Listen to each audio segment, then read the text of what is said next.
विचार मंचावर उपस्थित असलेले सर्वच बांधव आणि समोर बसलेल्या माझ्या माय माऊल्यांनो, आरक्षणाचं उपवर्गीकरण प्रक्रिया तात्काळ राज्य शासनाने थांबवावी यासाठी बीड मधून पहिले मोठ्या महामोर्चाचं आयोजन करण्यात आलं होतं। ते आयोजन करत असताना बरेच काही आम्हाला अनुभव मिळाले।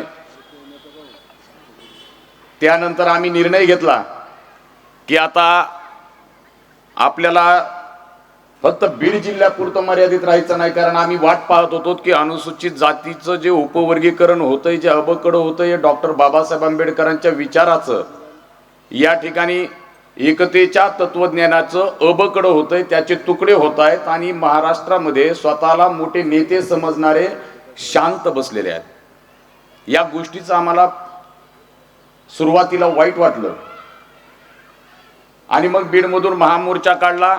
महामोर्चानंतर मग या लॉंग मार्चची आम्ही पूर्वतयारी केली। या पूर्वतयारीसाठी अनुसूचित जाती एकता समिती महाराष्ट्र राज्य आणि बीडचे जे काही आमचे आयोजक आहेत, तर आम्ही याला कोणत्याही पक्ष पार्टी संघटनेचं नाव न देता आम्ही आमच्या पक्ष पार्टी संघटना या घरी गुंडाळून ठेवल्या आणि या ठिकाणी एक आंबेडकरवादी म्हणून, एक भीमसैनिक म्हणून आम्ही तुमच्या समोर या ठिकाणी उभे राहिलेलो आहोत। अनुसूचित जातीचं उपवर्गीकरण चालवलंय खरं, परंतु 1 ऑगस्ट 2024 रोजी जे जजमेंट आलं, ते जजमेंट आल्यानंतर त्या दिवशी संध्याकाळी ते डाउनलोड करण्यात आलं। दुसऱ्या दिवशी त्याची प्रिंट काढली, 2 दिवस त्याचा स्टडी केला आणि स्टडी करून तिसऱ्या दिवशी स्वतःच्या सोशल मीडियाच्या फेसबुक आयडी वरून लाईव्ह येऊन ज्यांनी संबंध भारताला त्यांच्या सोशल मीडियाच्या माध्यमातून हे व्यक्त केलं आणि आरक्षण उपवर्गीकरण काय आहे हे सांगितलं। असे आमचे सहकारी, आमचे मार्गदर्शक, फुले आंबेडकरी चळवळीचे अभ्यासक सिद्धार्थ शिंगारे यांनी अत्यंत विस्तृतपणे 3 ऑगस्ट आणि 4 ऑगस्टचं जर तुम्ही त्यांच्या सोशल मीडियावर, फेसबुकवर जाऊन जर पाहिलं तर निश्चित तुम्हाला त्यांनी जी अभ्यासपूर्ण मांडणी केलेली तीही तुम्हाला पाहायला मिळेल। आणि मग सोशल मीडियाच्या माध्यमातून आम्ही त्यांना फॉलो करतो, आम्हीही त्याचा अभ्यास केला। त्यानंतर ते बीडमध्ये आले आणि बीडमध्ये आल्यानंतर बीडमधले जे आमचे सहकारी आहेत, मग ते प्रेम कांबळे असतील, लखन जोगदंड असतील, मिलिंद सरपते असतील, त्याच्यानंतर आनंद कुशेर असेल, संदीप जाधव असेल, सतीश पायाळ असेल, हे पूर्ण जे टीम आहे, हे रोशन दिवार असेल, हे सध्या आमच्यासोबत चालत आहेत। प्रकाश सोनवणे असतील, समाधान गायकवाड असतील, तुषार गायकवाड असतील, ही सर्व जी टीम आहे ही आज आमच्यासोबत खांद्याला खांदा देऊन आमच्यासोबत काम करत आहे। याच्यामध्ये अजून एक वेगळं व्यक्तिमत्व याच्यामध्ये अभिमानानं सांगू वाटतं की आमच्यासोबत या लॉंग मार्चमध्ये एक मराठा समाजाचं व्यक्तिमत्व दडलेलं आहे, जे की आम्ही ज्यावेळेस पायी चालतो आणि पुढं चहा, नाश्ता, जेवणाची जी व्यवस्था आहे त्याची पूर्वतयारी करतात आमचे सहकारी मित्र आहेत, मराठा समाजाचे आहेत, ज्ञानेश्वर कवठेकर। खरं तर त्यांच्यासाठी विशेष टाळ्या झाल्या पाहिजे, कारण आंबेडकरवादी विचाराचा पाटील आपल्यासोबत आहे, हे महत्वाचं आहे। 1 ऑगस्ट 2024चं सुप्रीम कोर्टाचे जजमेंट आलं। जजमेंट आल्यानंतर त्याच्यामध्ये जे त्यांनी राज्याला अधिकार दिले उपवर्गीकरण करण्याचे, हे मुळात असंवैधानिक आहे। बरं, त्यांनी त्याच्यामध्ये सांगितलं की इम्पेरिकल डाटाच्या अनुषंगानं त्याच्यामध्ये त्यांनी खोटी मारून ठेवली की तुम्ही करू शकता, कराच असा काही त्यांनी शब्द वापरला नाही, परंतु ते जाता जाता त्याच्यामध्ये त्यांनी तेही सांगितलं की जातनिहाय जनगणना, म्हणजे इम्पेरिकल डाटा असल्याशिवाय तुम्हाला ते आरक्षणाचं उपवर्गीकरण करता येणार नाही। तर आमचं म्हणणं आहे तेवढे आम्हाला पुढे जायचंच नाही, आम्हाला त्या जातनिहाय जनगणनेकडे जायचंच नाही। आमचं म्हणणं आहे की हे दिलेलं जजमेंटच सुप्रीम कोर्टानं चुकीचं आहे, तेच मुळात संवैधानिक आहे। आणि हे जजमेंट आल्यानंतर मग आमचे मातंग बांधव पेटले, बौद्धांनी आमच्या हक्काचं खाल्लं, महारांनी, बौद्धांनी, सगळ्यांनीच यांच्या हक्काचं खाल्लं। आम्ही त्यांना सांगतो तुमच्या हक्काचं आम्ही काहीच नाही खाल्लं, आम्ही हक्काचं काहीच नाही खाल्लं. 13% आरक्षण आहे, सगळ्यांना समान हिस्सा होता. तुम्ही मागं राहिलात, तुम्ही शिकला नाही, तुम्ही सवरला नाही, तुम्ही अंधश्रद्धेपासून तुम्ही बाजूला आले नाही, त्यामुळे तुमचा विकास झाला नाही.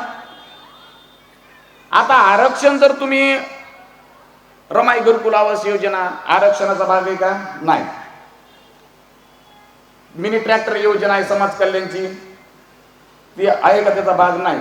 मुळात जे सामाजिक न्याय विभाग जो उभा आहे, तो सामाजिक न्याय विभाग मुळात आर्टिकल 46 वर उभा आहे की आर्थिक दुर्बल घटकांच्या विकासासाठी त्यांचं शैक्षणिक, सामाजिक, आर्थिक मागासलेपण दूर करण्यासाठी समाज कल्याण विभागाची निर्मिती झालेली आहे. मग त्या सामाजिक न्याय विभागातून तुम्ही पण स्कीमाचा योजनेचा लाभ घेतला ना. मग तुम्ही काय म्हणता आम्हाला की महारांनी बौद्धांनी तुमच्या आमच्या हक्काचं खाल्लं म्हणून?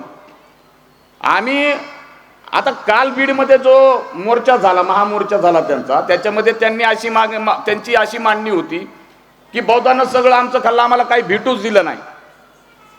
आमचं म्हणणं त्यांना असं आहे की क्रांतीवीर लहुजी साळवे मातंग समाज अभ्यास आयोग जो 2003 साली नेमला, काँग्रेसचं सरकार होतं त्या टायमाला त्यांनी तो नेमला.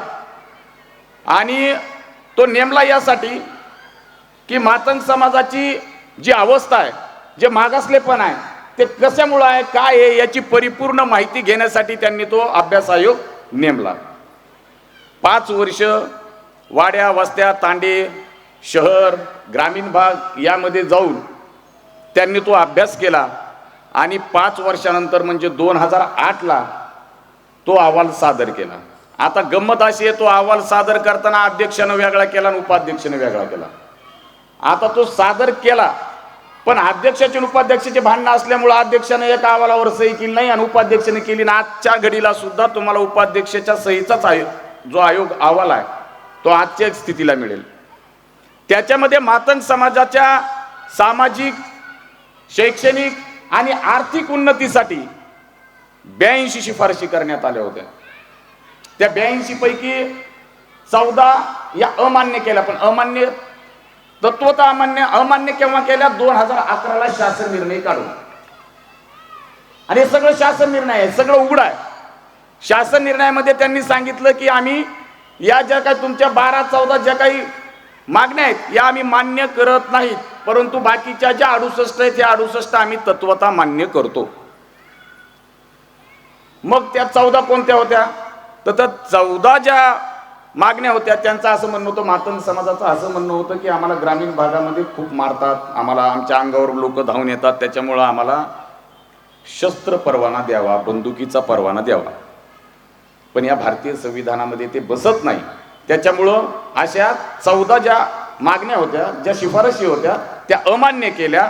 68 मागण्या या सरकारनं तत्वतः मान्य केल्या. त्यापैकीचे आरटी वगैरे, जे बार्टीच्या धर्तीवर आरटी वगैरे ही जी स्थापना झाली ती त्या शिफारशीतून झालेली आहे.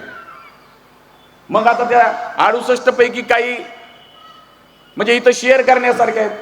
त्या शिफारशीमध्ये त्यांचं असं म्हणणं होतं की जे मातंग समाजाचे युवक आहेत त्यांना हे महाराज शिकू देत नाहीत, त्यांचे दप्तर ओढून घेतात, त्यांच्या पेन्सिली तोडीत, त्याच्यामुळं त्यांना स्पेशल शाळा करून द्या.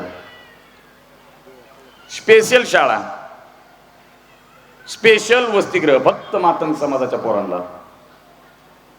त्यांचं सामाजिक मागासलेपण दूर करायचंय, आर्थिक मागासलेपण दूर करायचंय, तर त्यांना रॉकेल एजन्सी द्या. आहे का तुमचा आमचा विरोध आहे का त्याला रॉकेल एजन्सी द्यायला? नाही. सूतगिरणी द्यायला आहे का? नाही. गॅस एजन्सी द्यायला आहे का? नाही. राशन दुकान द्यायला आहे का? नाही. अरे या महारांनी तुम्हाला कधी विरोध केलाच नाही ना. मग आम्ही आमच्या बीडचे जे काल बोललेले जे काही नेते असतील, ते अजिंक्य चांदणे असतील, राजेश घोडे असतील, आमचं त्यांना खुलं आव्हान आहे. आम्ही तर कसबेनला आणि अमित गोरखेंना सुद्धा आम्ही आवाहन केलं सोशल मीडियाच्या माध्यमातून, तुमच्यात जर हिम्मत असेल तर करा ना खुला तो क्रांतीवीर लहुजी साळवे मातंग समाज अभ्यास आयोग, तुम्ही समाजापुढे खुला करा ना. त्याच 68 मागण्यापैकी 2 मागण्या या आहेत की मातंग समाजाला 5% आरक्षण द्या. आणि दुसरी मागणी आहे की आरक्षणाचं उपवर्गीकरण करा. या दोन मागण्यांना त्यांनी जोर लावलाय. म्हणजे ज्या मागण्यामुळे भांडणं होणार आहेत मारामागा ढोरा चांबारामध्ये, त्या मागण्या तुम्ही लावून धरताय. आणि ज्या 66 मागण्यामुळं इथल्या मातंग समाजाचं भलं होणार आहे, तो शैक्षणिक दृष्ट्या त्याचं मागासले पण दूर होणार आहे, त्याचा आर्थिक मागासले पण दूर होणार आहे, त्याचं सामाजिक मागासले पण दूर होणार आहे. त्या मागासले पण दूर होणाऱ्या ज्या 66 शिफारशी आहेत, या शिफारशी तुम्ही समाजाला का सांगत नाहीत? आमचा तर त्याला विरोध नाही. बीडमध्ये जो महामोर्चा आम्ही आयोजित केला होता, त्याच्यामध्ये आम्ही या 68 मागण्यापैकी आम्ही फक्त 2 मागण्याला विरोध केला. बाकीच्या 66 मागण्याला आम्ही समर्थन दिलं आणि त्यांना आम्ही सांगितलं की आम्ही मोठा भाऊ म्हणून या 66 मागण्या पूर्ण करण्यासाठी राज्य शासनाच्या विरोधामध्ये आम्ही तुमच्यासोबत उभे राहू. पण त्यांना मांडायचं नाही. त्यांचं एकच ठरलं, अबकडं 5% आरक्षण. तर मित्रांनो, या ज्या गोष्टी चालल्यात या आम्ही ऑब्झर्वेशन केलं. महाराष्ट्रामध्ये महार मांगाच्या अंगावर पाठवायचा, मांग महाराच्या अंगावर पाठवायचं, भांडणं लावायचे आणि स्वतःची राजकीय पोळी भाजून घ्यायची हे षडयंत्र आम्ही ओळखल्यानंतर आम्ही स्वतः सक्रिय झालो. गेल्या 9 महिन्यापासून सर, मी आणि आमचं हे पूर्ण टीमवर्क, मग आमचे प्रेम कांबळे असतील, कवठेकर असतील, जोगदंड असतील, आम्ही हे भांडणं होऊ नये म्हणून सोशल मीडियाच्या माध्यमातून ज्या ज्या युवकांनी महाराणी मांगाच्या विरोधात, मांगानं महाराच्या विरोधात जे स्टेटमेंट केले, ते स्टेटमेंट केल्यानंतर आम्ही त्यांना पर्सनली फोनवर बोललो. त्यांना आरक्षण उपवर्गीकरण कसं आहे, काय आहे, किती नियमबाह्य आहे, कसं असंवैधानिक आहे, हे आम्ही ज्यांना ज्यावेळेस पटवून दिलं त्यावेळेस हा वाद कुठंतरी शमला. मग आता RSS BJPनं नवीन चाल खेळली. आता काही वेगळेच माणसं मार्केटला काढली आणि त्यांच्या माध्यमातून आता सरकार समर्थन करणारे आरक्षण उपवर्गीकरण विरोधातले मोर्चे, आंदोलनं देखील आता तुम्हाला होताना दिसून येतील. मी जास्त बोलणार नाही, पण एक महत्वाचा विषय मात्र मांडतो की ही न्याय व्यवस्था काही कांची रखेल झाली. ही न्याय व्यवस्था काही कांची रखेल झाली. ही संसद देखील हिजड्यांची हवेली झाली. मी माझ्या व्यथा मांडू कोणाकडे, कारण इथली न्याय व्यवस्था भ्रष्टतेनं रंगीन झाली. आता हे वाक्य पण किती लोकशाहीर अण्णाभाऊ साठेच म्हणले होते. आता तुम्हाला मी मेन मुद्द्याकडे आणायलो की ही संसद हिजड्यांची हवेली झाली, ही न्याय व्यवस्था काही कांची रखेल झाली. RSS, भाजप यांची रखेल झाली. हे वाक्य आता मला वाटतं या आजच्या पिढीमध्ये हे बसतं, फिट बसतं. ही संसद देखील हिजड्यांची हवेली झाली. म्हणजे आता तुम्हाला मी मुख्य विषयावर आणतोय की आता भारतीय संविधान आणि सर्वोच्च न्यायालय या दोन्ही मधला फरक काय. भारतीय संविधान म्हणतं की इथला अनुसूचित जातीतला जो समूह आहे, जो वर्ग आहे, तो होमोजिनियस आहे, तो एकसंघ आहे. आणि तो एकसंघ असल्यामुळे याच्यामध्ये उपवर्गीकरण करता येणार नाही. सुप्रीम कोर्ट असं म्हणतं, 1 ऑगस्टला जो जजमेंट आला त्याच्यामध्ये सुप्रीम कोर्ट असं म्हणतं की इथला अनुसूचित जातीचा जो 59 जाती आहेत, हा जो समूह आहे, हा जो वर्ग आहे, हा हेट्रोजिनियस आहे, हा एकमेकांपासून वेगळा आहे. समजून घेतलं. होमोजिनियस भारतीय संविधान सांगते होमोजिनियस आणि सुप्रीम कोर्ट सांगतंय की हेट्रोजिनियस. आता याच्यात महत्वाची गंमत अशी झाली की भारतीय संविधान सभेमध्ये 26 नोव्हेंबर 1949ला स्वीकारले आणि 26 जानेवारी 1950ला ते लागू केले. त्याच्या 2 दिवसानंतर म्हणजे 28 जानेवारी 1950ला सुप्रीम कोर्टाची स्थापना केली. म्हणजे अगोदर लागू काय केलं, भारतीय संविधान, आणि त्याच्या 2 दिवसानंतर सुप्रीम कोर्ट स्थापन केलं. मग ते कसं केलं तर आर्टिकल 124 टू 147 च्या अनुषंगानं त्याची निर्मिती झाली, त्याची स्थापना केली, त्याची तरतूद झाली. मग सुप्रीम कोर्टाचं काम काय? भारतीय संविधान आणि सुप्रीम कोर्ट या दोनामध्ये जर फरक स्पष्ट करा म्हणलं तर सुप्रीम कोर्टाचं काम आहे की भारतीय संविधानाचं रक्षण करणं, न्याय देणं आणि भारतीय संविधानाचे जे आर्टिकल आहेत त्या आर्टिकलचं उल्लंघन न करता न्याय देणं, हे त्यांचं काम आहे. कुणाचं? सुप्रीम कोर्टाचं काम आहे. मग आता भारतीय संविधानामध्ये हा समूह कोण आहे? तर हा समूह होमोजिनियस आहे. तुम्ही घटना दुरुस्ती केली का? नाही. मग आजही त्या अनुसूचित जातीतल्या 59 जातीचं काना, मात्रा, वेलांटी जर बदलायची असेल तर आणि त्यातली जर कोणती जात बाहेर काढायची असेल आणि कोणती जात जोडायची असेल तर तो अधिकार फक्त आणि फक्त संसदेला आहे, तो फक्त राष्ट्रपतीला आहे. मग आता आपल्याकडे असं झालंय की ज्या पद्धतीने यांनी या प्रक्रियेच्या बाहेर जाऊन निर्णय दिलेला आहे तो असंवैधानिक आहे. हेच आम्ही गेल्या अनेक दिवसापासून समाजाला समजून सांगतोय की आपल्याला संविधान वाचवायचंय. इथं नेतृत्व घडा, आम्हाला नेतृत्व करायचं नाही. कारण ज्या वेळेस आम्ही रस्त्याने चालतोय, आमच्या पायाला फोडं आलेत. आमचे प्रफुल्ल बचुटे नावाचे मित्र आहेत, आमचे सहकारी आहेत, त्यांच्या पायाला फोड आले. मेजर प्रकाश वाघमारे साहेब चक्कर येऊन पडले.